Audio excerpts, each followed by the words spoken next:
one are you going to play? C major is 3 octaves. Good for you. Okay. I think I know this one. Actually, I've been writing a scale book for the last 5 or 6 years, and one day I'll actually finish it. So, yeah, I love scales. Go for it. I'm not doing any vibrato. That's fine. That's a good way of centering your pitch.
I noticed as you play, I always look around to see how people's shoulders look if they're like this or something like that, or people, some of the strangest things.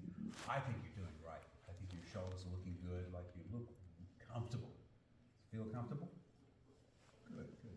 Why do we practice scales? Intonation and tone and What else? I guess like how to use the bow. Very good. I mean, it seems to me, I'm a firm believer that every single thing you can play on the violin can be practiced in scales. Everything. So my students start off playing major scales. I think Hannah played at the first class for me. She played a 4-octave scale, right? I don't suppose you guys remember that. She played a legato for all of it. For all of the scales she played, it's legato. And she played everything with vibrato, because I asked her to. You chose, and I love that, you made a choice. You made a choice not to play with vibrato. I love that. So if you make choices in the way you play and you can stick to it, you're really on the road to doing something very special. But it is all about the choices and deciding before you do something what you're going to do. Because then you have a clear idea if you've succeeded or not. And I love that. You know. So here you go like this. Pat yourself on the back. There you go. We spend so much time beating ourselves up in the practice room, right? I mean, we spend so much time ourselves trying to perfect what we do that I think it's really important also to just say, yeah, I did exactly what I planned to do. And for me, that is success. And success builds upon success. So when you do something that's intentional, you've really done something very good. Very good indeed, okay?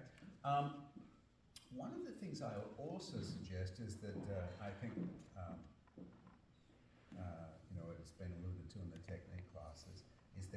break that non-vibrato thing in the middle of a scale, it's usually because you're out of tune, right? We try and cover all of our pitch up with vibrato. And you did so well. You did so well. You didn't change what you did from the beginning to the end. That's very, very impressive.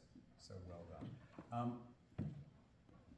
When I get my students playing scales, I try to do a couple of things. I like to suggest, and especially when they're on the G string or on the E string, that there is no reason in the world to actually hit another string. You've got nothing but real estate over here, so that when you're on the G, there's no reason you should hit the D string. When you're on the E string, you've got real estate to the right, so there's no reason you have to hit the A string, right? So as you're playing, if you can actually make sure that you keep your violin very, very still, and my slogan for this is take the bow to the violin, not the violin to the bow. Just to say you don't do this to make the string crossing. You don't wiggle waggle your violin around to make those string crossings. You actually take the bow to violin. And you did that too, and I didn't tell you to do it. No, so I think that's also very, very good. Okay? You did that as well. And I think you did that brilliantly well. You weren't just doing a whole bunch of this to make your string crossing. You know, I see this all the time. It's like, what are you doing? You know, you do this. You do this to make your string crossings. And then you're not chasing a moving target, right? You ever played a video game? Anybody here ever played a video game? No problem. Okay. So usually there's the shoot 'em up games where you're trying to hit something, right? If you try hard enough, eventually you start hitting it, right? What if the target's moving? What if you're moving at the same time? Exponentially more difficult, right? But if you've actually got something that's fixed, it's so much easier to hit your target. So I'm not the kind that actually likes, we were talking about Twister, etc. The whole twisty thing, or the jumping up and down like a jackrabbit, for me is actually, I think, really not good for us technically. Weight transfer, on the other hand, when you go from a little side to side, I think is excellent, because you have to keep flexible, and if you just stand and lock your knees, eventually you just fall over, right? So you've got to keep relaxed, and I think you did that as well. Would you like to play the scale for me again? The one thing I'd like you to watch this time, everything was really good. I would like it if you would actually do one thing with your bow grip. Take your first finger a little further away from the other two fingers. Because if the fingers are too close like this, you lose control. So keep your huggers together. These two you can keep together. But the first finger, keep just a little further. Okay, that's terrific. And now I want to make sure that as you play your scale, you don't hit another string. That's your one task. Don't hit other strings. See what happens.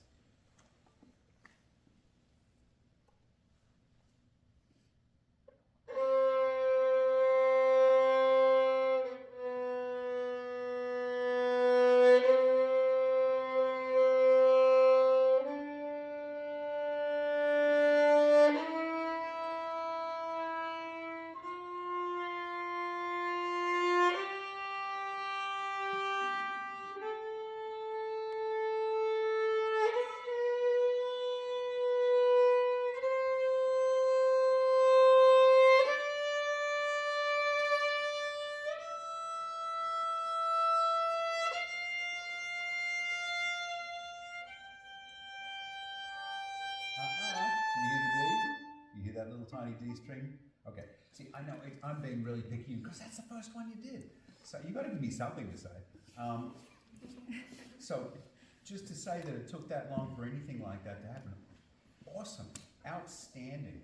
The one thing I noticed as you were going up, other than that, was there was one note that you hit and it was perfectly in tune, and then you vibrated and then you stopped vibrating. Did you remember that one? I know. So I would say you have actually developed very nice control over what you're doing. Really good control. So I would say that can be one of your tasks, is to make sure that you don't, even if you make a mistake, play through adversity. You don't want to change and vibrate in the middle of something that's non-vibrato to try and cover it up, because it's actually like you're going on with no vibrato, and then there's a little, it's like, it's like, you know, a big warning. It's like, oh, something went wrong. He's vibrating, blah, and then it goes again. It's like, always when you're vibrating, vibrate everything. When you're not vibrating, vibrate nothing. I think that's a really good rule. Okay, fabulously well done. And you might think about also, when you get into this part of the bow, there has to be a certain passive flexibility in the way you actually get from the up to the down. And let me suggest a couple of quick things. Put your violin up. And if I held your bow here, can you play a down bow? You're playing a down bow now. Play an up bow. Push up. If your hand is going this way and I'm pushing this way, your hand moves, right?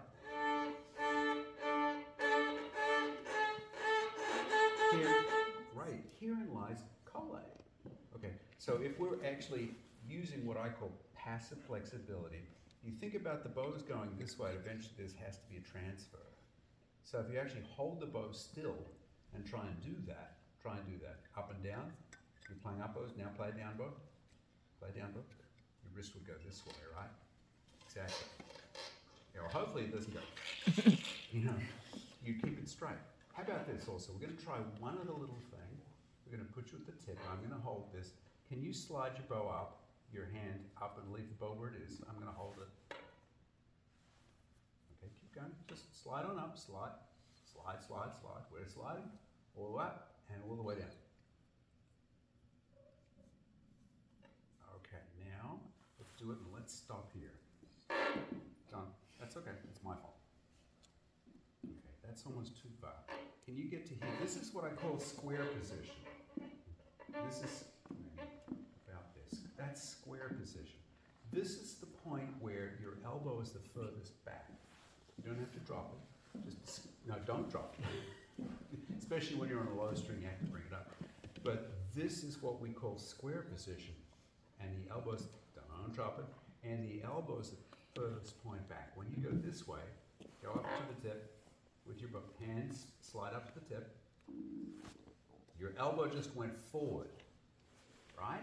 Okay, take it back to square. Your elbow just went backward. Okay, now down to tip, down to the other tip. The other frog, this one. Sorry, okay. The elbow also goes forward.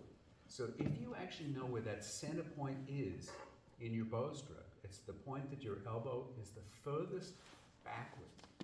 And if you can really control that, you will be able to keep. You just went up and down a straight bow. The bow's not curvy, right? So you went straight up and down the bow. Your hands gave this bow. You were on the bow. It's straight. This is the object, right? The educated error. Okay, you take your bow. You got it? Okay. I think in educated errors, because we're all going to make mistakes, right? But so what kind of mistake do we want to make?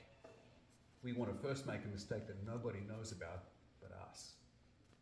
Right, so for instance, if you're making a shift, would you go, if you were going to miss a shift, would you miss it too far and come back, or not far enough and keep on going? What do you think? No? Anybody?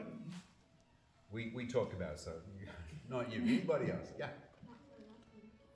Yes, because nobody else would know. If you might think it's a rubato or something like that, but if you go, woo, everyone and their mother knows, right? Mothers? Yes, yeah, we know. Woo, as about, then nobody knows. The educated error with the bow is actually to make the bow go this way and the point go over your ear, and then when you're going this way, it would be to go the other direction. So oftentimes I see people doing this. The bow going over their up bow going over their ear, and their down bow going over the fingerboard. The educated error would be to actually push slightly further forward. As I said, that elbow comes forward, and then pronate. You know pronate and supinate? Okay, so you've got square where your wrist is doing nothing, absolutely nothing. Then you go this way, and you're like that, you pronate, you come back to square, and then you go that way and supinate, and then your bow is more likely going to be straight. In fact, I'm just going to give you one visual, because you can see this on the piano quite nicely. If you sit at the piano and your hand is in square position, and you go up, You have to pronate to get those keys. You come back down to square, and then you have to supinate to go the other direction. My thumb has been going along here. This is a straight line. So we get to that square position, we pronate when we go that way, square where there's no angle at all. We go this way and we supinate. Pronate, supinate, square in the middle. When you get that, actually your bow will be straight. And that's a big deal, right? Everyone want a straight bow? It's not so simple. You'd think actually, you know, if you were playing golf, you'd think, okay, swing. Does anybody play golf? Okay, good for you. You play golf. How easy is it to hit a golf ball straight? It's not so simple, right? Yeah. Oh gosh. Or pool. Does anybody play pool? Just to make a pool ball go straight, to hit a this straight is not so simple. So rather than attack it like we have to be perfect the entire time, I think what we need to do is be very careful that the kind of error that we make is minimal. Straight's the best, but you know, if you're going to make an error, make one that's an educated one that's going to keep your contact point exactly the same place. Okay. Thank you very much for playing for me. Mr. Heifetz used to say, C major is a scale that should be in preparation at all times. So I thought that was okay. I'll practice my C major.